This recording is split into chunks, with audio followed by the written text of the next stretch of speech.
start things off by introducing our head table. To my left is Coyotes President and CEO Anthony LeBlanc. Next to Anthony is Coyotes alternate governor Gary Drummond. Next to Gary is John Chayka. And next to John is Coyotes head coach Tippet. At this time, we'll call upon Coyotes President and CEO Anthony LeBlanc for a very special announcement. Anthony? Thank you, Rich, and thank you for everyone for being here today. Today is an incredibly important and exciting day for the future of the Arizona Coyotes. I am excited and proud to announce the new structure for our hockey operations department. Firstly, co-owner and alternate governor Gary Drummond will serve in the newly created role of President of Hockey Operations. John Chayka has been appointed the new general manager of the Arizona Coyotes. And Tippett will continue as head coach of the Coyotes, but will also take on a new role of Executive Vice President of Hockey. I'm also thrilled to announce that Coach Tippett has signed a 5-year extension with the franchise. We will continue our search for an experienced assistant general manager, a role who will support the entire department, but in particular Dave and John. We are hopeful to have this position filled in time for the NHL entry draft on June 24th. Under the new structure, Mr. Drummond will oversee the Coyotes hockey operations department, and Coach Tippett will be involved in all player personnel decisions. Gary will encourage communication and collaboration between ownership, management, and coaching staff, and will serve as a catalyst to keeping all of our interests aligned. We believe that a change in leadership is needed in order to move our franchise to the next level. We plan to operate in a different manner and under a different overarching philosophy. As I said last month, this is about collaboration, communication, and the modernization of our entire processes. This structure, as I mentioned last month, will be very similar to what we have seen with our neighbors at the Arizona Cardinals, where the structure of ownership, management, and coaches work together collectively on all issues. Our head coach and our GM will work very closely on all player personnel decisions, and they will have the full support of Andy Barraway, Gary Drummond, myself, and the entire ownership group. With that, it is my pleasure to introduce my business partner and the new President of Hockey Operations, Gary Drummond.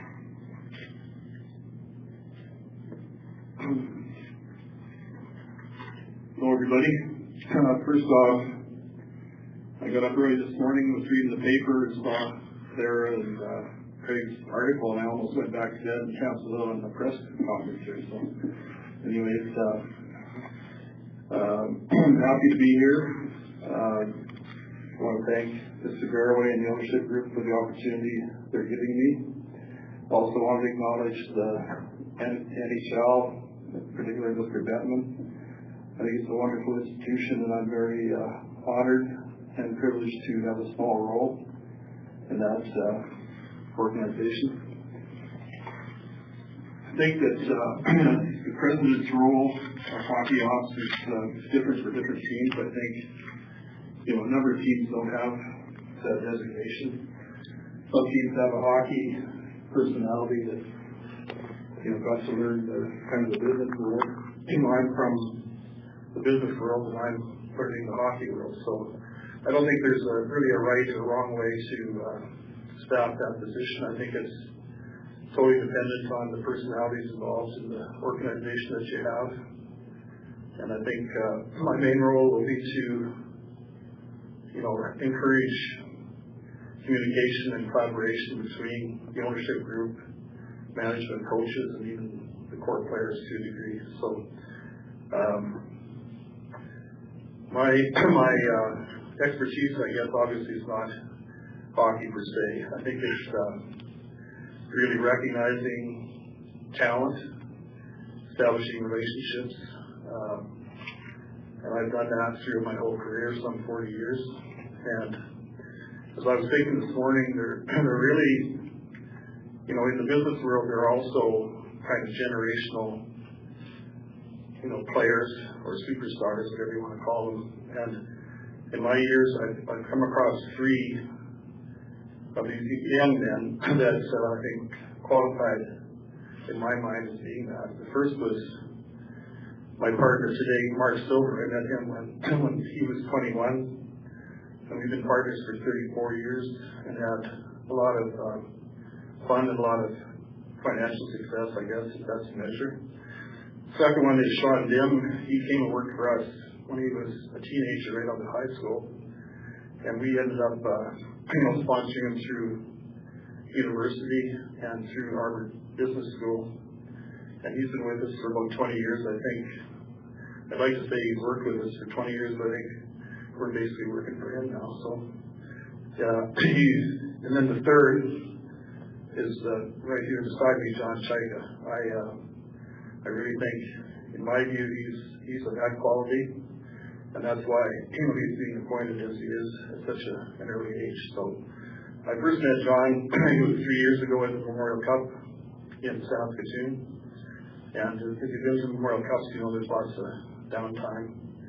So I had several good visits with John, and I was tremendously impressed with his maturity, his vision, his desire to be part of a winning organization, his business astuteness. I just thought he was an amazing young man. And I really, didn't keep up with him to any extent until I think it was, February, March of 2015. We started chatting again about the possibility of him coming to work for the Coyotes. And I think that it really got legs in Buffalo.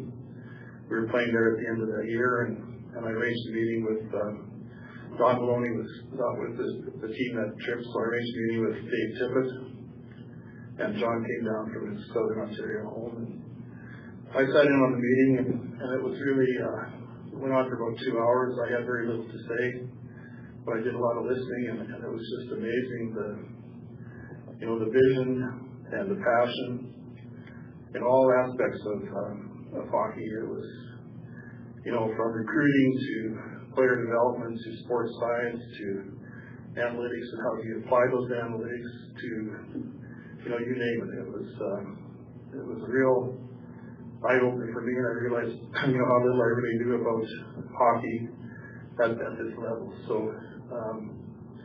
then we fast forward to John got hired, and here we are today, and I couldn't be more optimistic about the future of the organization. You'll hear a lot of details from Coach Tippett and from John, and thanks for coming. And John, come on up here.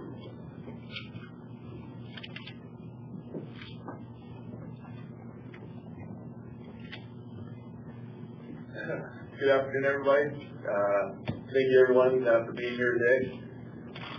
I know it's short notice, so I appreciate everyone coming out. And this is an exciting day for me, an exciting opportunity, and one that I'm very grateful for and humbled.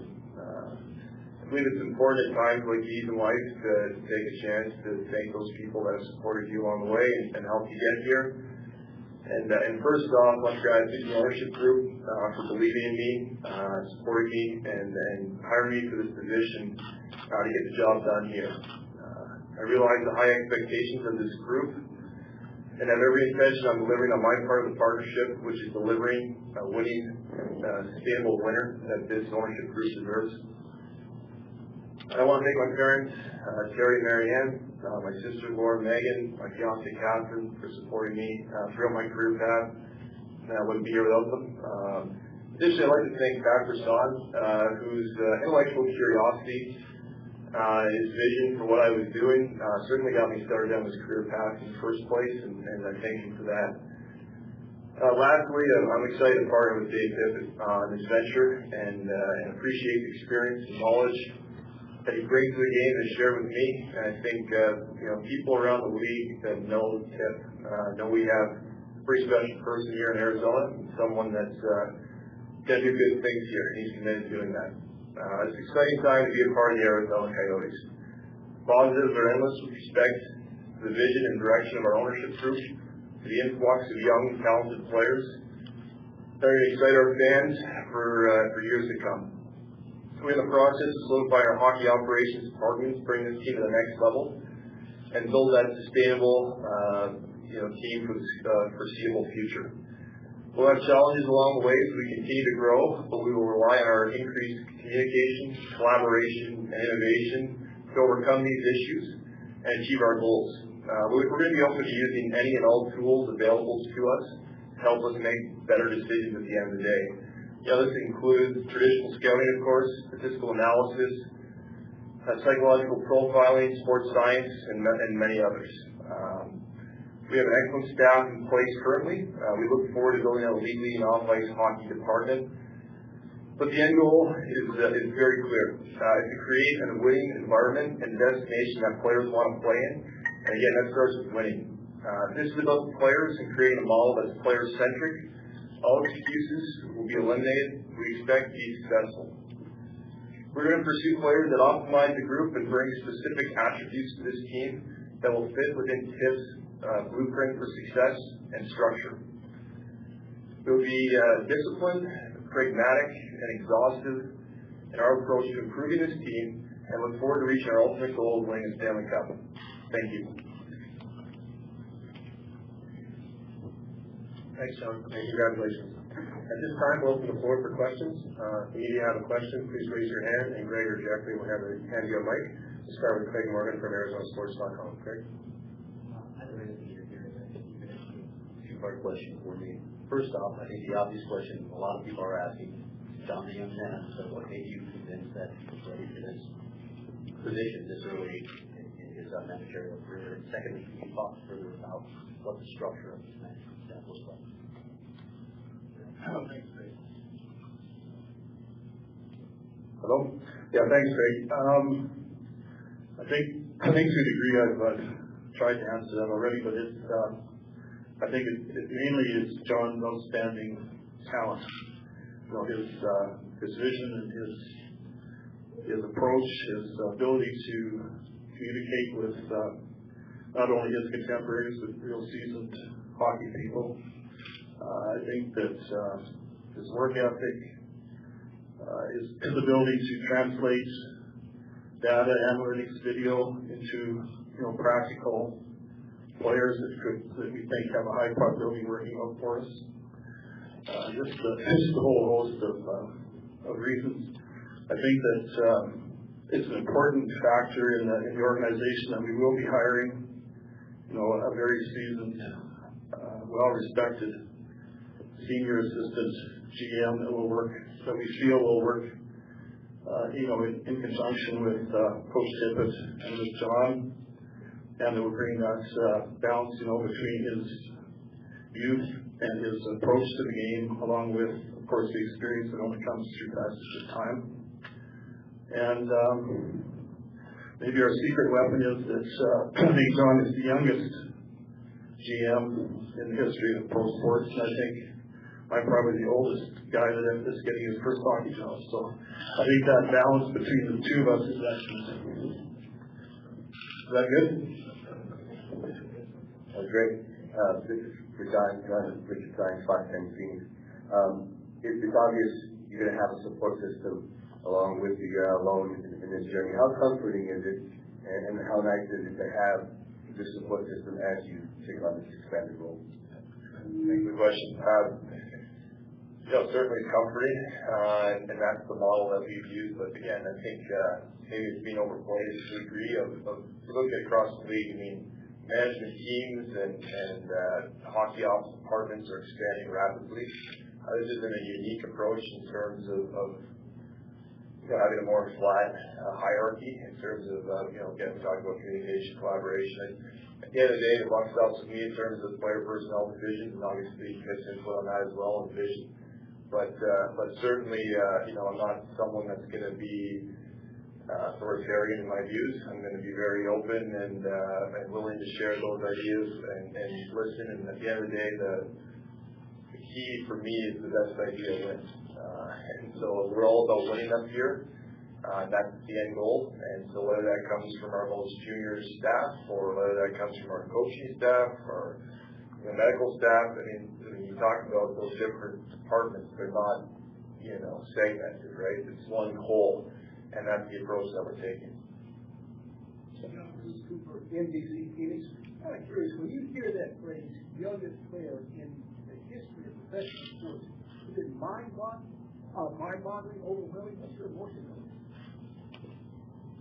Yeah, at the end of the day, it's certainly exciting, humbling, something you feel certainly grateful for, but yeah, I think the real message is about the group always, and it's about that group getting to the end goal of winning Stanley Cup, and that's what goes through my mind more so is how can we build up the best possible infrastructure, surround ourselves with hire the best possible talent, help us get to that end goal. And so again, I'm a piece of that, maybe an important piece or a bigger piece, but everyone, it's a win, and we all know it takes, again, even the most junior person to be of exceptional talent to get that where we're trying to go to.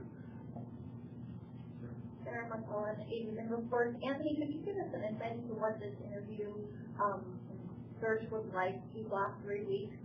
When, how many candidates did you interview? If you could shed some light, and how did John emerge as the front runner?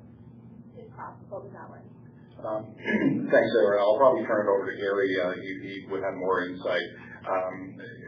We talked with numerous people, but I think it's fair to say that we didn't want to go into a process with our minds made up. We went into it with a very open mindset of how this would look. But I think it's fair to say, at least from both Gary and my perspective, that John was definitely a leading candidate from the beginning. But with that, I'll turn it over to Gary. He probably has better insight.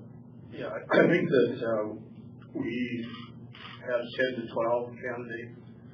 I think at the start, we were quite open-minded to whether we were hiring a GM or whether we were hiring an experienced assistant GM. So we were always kind of looking at what the end result would be, what kind of a management team would we end up with. We had extensive interviews with one candidate and couldn't come to terms.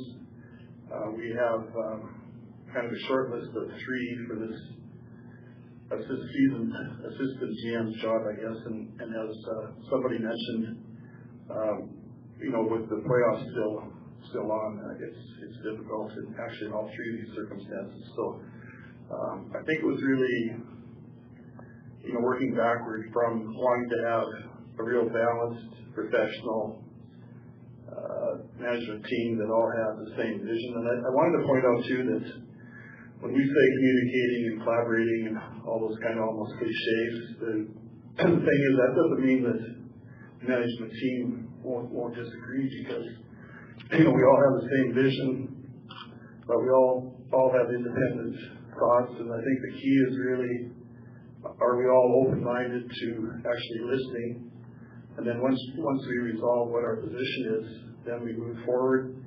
We don't look backward for any excuses. We don't look for blame if it doesn't work out, and we don't look to cherry pick the success if it does. So I think that's what we're trying to accomplish, and I think that Coach Tippett and John really fit well with that, and we really are going to take our time and get the right person to complete that top team. And again, in terms of experience, we have some tremendous experience throughout the organization, particularly our senior coaches, Bill Brown and Jim Playfair. So, if you look at the organization as a whole, we're not at all concerned about experience.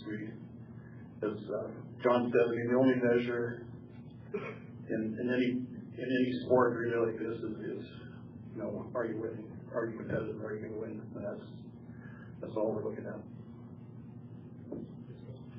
Gary Drummond, NHL.com. John, you had some young players that emerged this year, some probably young players also on the horizon that you were expecting to contribute. With that in mind, how active do you plan to be in this period leading into training camp? How active do the Coyotes need to be as far as putting together a team for next season? Yeah, as you mentioned, there's a lot of positives here. From our play on the ice, even the veteran core, I feel pretty strongly about some of the players we have in place. Obviously led by Shane Doan and a generational defenseman like Albrecht and Larson. But again, the prospects or the younger players that came in, and Anthony Duclair and Max Domi, you get a lot of the highlights, but also Jordan Martinook and Tobias Reeder, and then you're getting into Connor Murphy, and I'm sure I'm going to miss some even. I mean, that's the future of our team, and that's exciting times. So I think, what you were alluding more to was our prospects, and certainly, we raised the number one prospect system by Hockey News. I think that was probably well deserving. I think our amateur scouting staff done an exceptional job of collecting some great young players and prospects that we hope to convert to players. And so I think as we work through things here, at the end of the day, we need to get better. I mean, we're picking 7th overall. I think it's, that's just the reality of it. Like I said, there's a lot of positives, but the reality is that we are picking 7th for a reason, and that's not good enough. So we're going to be aggressive, we're going to be active to pursue as many opportunities as we can to improve our group, improve our team, and put the best group on the ice moving forward. Of course, we're not going to sacrifice, long-term in terms of just short-term moves like that. But we'll have some options. We'll have some. It's an interesting time in the league, and I think there's some other things that are going on that will allow us to hopefully get some opportunities. And you got to get lucky, and you got to find that willing partner to make the right deal. But we're certainly open to all those options. Hey, what are your thoughts on working with John, their added responsibilities and the contract extension? Well, first of all, it's everything that has been said here today, just the vision that from ownership to John to our new management team moving forward were huge factors in the decision to sign a new contract and just to see the excitement within the organization and where it's going. It's an honor to be a part of that. I feel like I bring some coaching experience, some experience of being in the league between a player and minor league management and the NHL. So I'm very excited to work with everybody in the group. So when I sat back after the season, especially after the season before, it was a struggle. This year we made some good strides, but still a long way to go.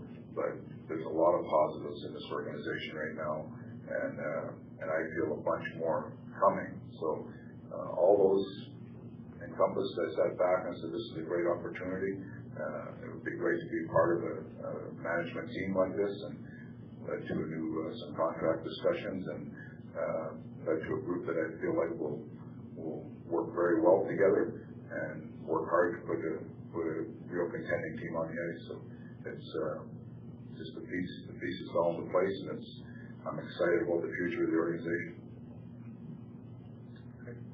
John, you've alluded to this already.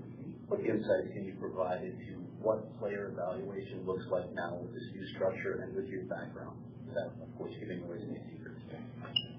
Yeah, I think honestly, I think this year we started that evolution of just more about just taking a different way of looking at players at times, and maybe taking a contrarian view and looking at instances and maybe we're missing something. But at the end of the day, again, I think we had a good staff in place, we had a good process in place, and I've come in and supplemented that and augmented it.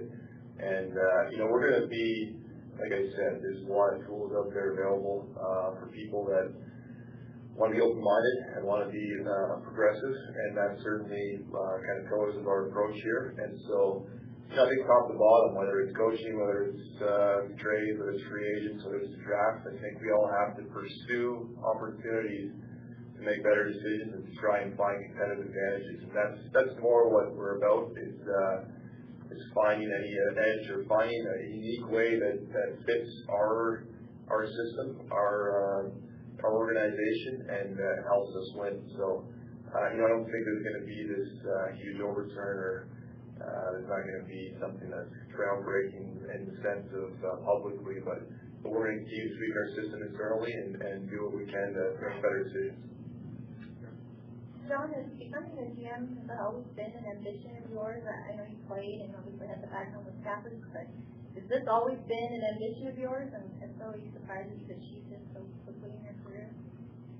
Yeah, I think it'd be silly to suggest that I was the goal at this age to be a general manager. I think a lot of times it's kind of an opportunity, it's lots of timing.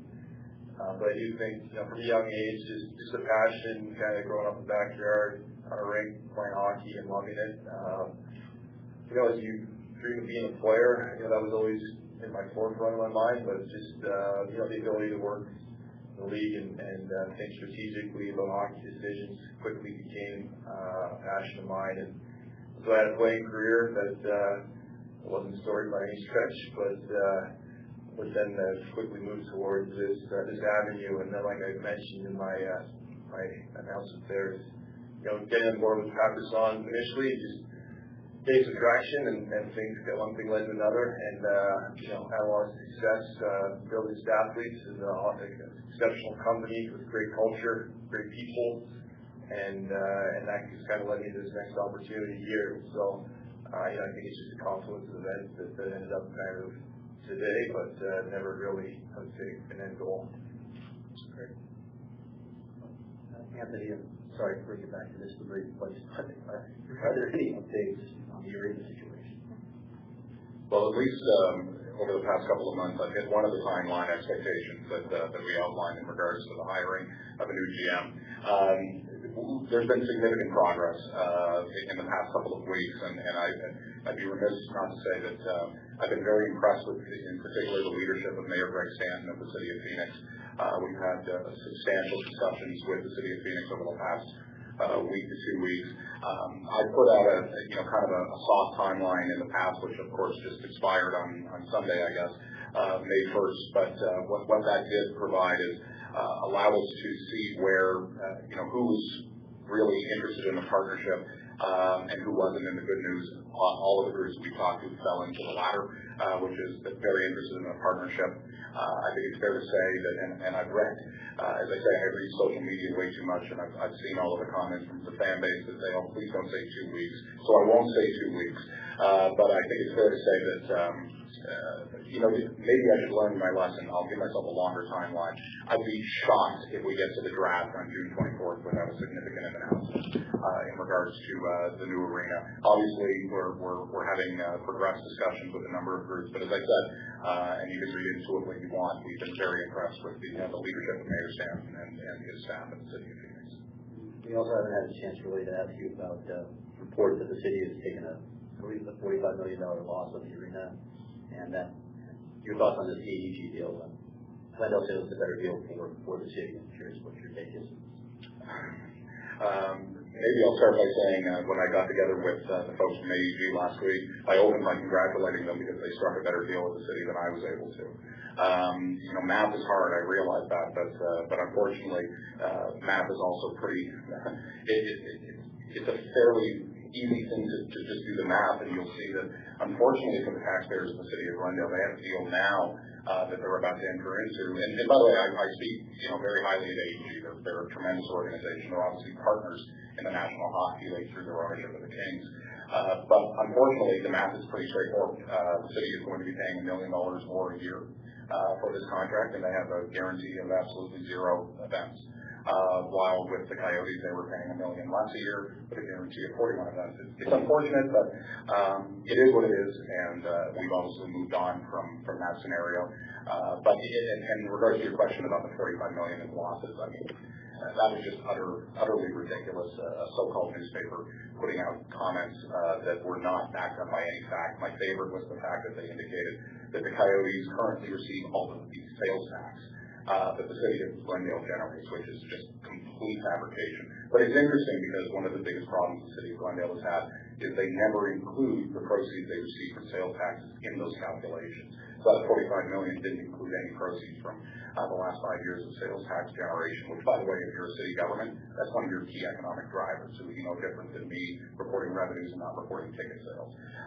But it is what it is. But you had to go there, didn't you? Sorry to take an incredibly important, exciting day and bring us down to the weeds, but we'll blame our good friend Craig Morgan. All right, let me try and take this back to John's hiring. And I think another question that a lot of people are wondering, now that a general manager is in place, there's a pretty important piece of the puzzle who's going to be a free agent very soon, Captain Shane. I'm wondering what that process looks like right now, what you can tell us. What I can tell you is I think you do a whole press conference on Shane down here if you really wanted to, just in terms of how special he is for our organization, what he's next, and really outstanding person, an outstanding player. And so for me, first order of business, I actually had a lunch set up with Shane, and again, he's in the process of just finished playing and feeling where his body's at, talking to his family, and I think the sense is pretty positive overall, but certainly I want to talk to him and see where he's at. But, again, we'd be excited to have him back, and just, the impact he can have on our group, the impact he has on the ice is exceptional, and that's got to be something that makes sense for him and makes sense for us, and we'd be excited to have him.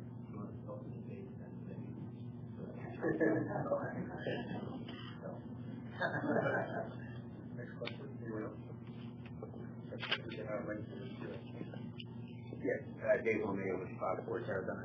Dave, I assume you wouldn't have taken this opportunity if you didn't feel comfortable working with John. Can you kind of comment on the past year working with him and what you've learned about him and what impresses you in terms of that relationship? Well, there's two things that I've been very impressed with, and John gets painted, because of his age and because of the company he started, gets painted with a very analytical brush.